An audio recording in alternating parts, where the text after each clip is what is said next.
আজকে মামার বাড়িতে আমরা সবাই পিকনিক করছি। পিকনিকের রান্নাটা করছে আমার নানু ভাই। মিক্সিতে মশলা কোথা হচ্ছে। এই দেখো বন্ধুরা, আলুটাও ভাজা হয়ে গেল। এই দেখো বন্ধুরা, নানু ভাই মাংসটাও রান্না করে নিচ্ছে। এই দেখো মাংসটা নানু ভাই ভালো করে কষে নিচ্ছে। তারপর মশলাগুলো দিয়ে দিল। তারপর মাংসটা রান্না হয়ে গেল। এদিকে ভাতটা এবার রান্না করা হবে। প্রথমে ডেচকিতে তেল আর পেঁয়াজ দেওয়া হলো। এই দেখো আমি একটু রান্না করছি। এদিকে নানি বাবু চালগুলো ভালো করে ধুয়ে নিচ্ছে। চালটা ধোয়া হয়ে গেল। তারপর আবার ডেচকিতে চালটা দিয়ে দিল। তারপর ডেচকিতে চালগুলো খানিক পর চাল কুটে ভাত হয়ে গেল। তারপর আবার মাংসটা দিয়ে দিল।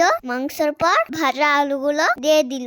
এদিকে বিরিয়ানি ভাত রেডি হতে লাগলো। আর আমরা সবাই মিলে গোসল করে বসে বললাম বিরিয়ানি ভাতের অপেক্ষায়। খানিক পর নানি বুবু এসে আমাদেরকে বিরিয়ানি ভাত দিতে লাগলো। তারপর আমরা সবাই মজা করে খেতে শুরু করে দিলাম। ওকে বন্ধুরা, টাটা। আবার পরের ভিডিও তোমাদের সাথে দেখা হবে। এতক্ষণ তোমরা সবাই ভালো থেকো।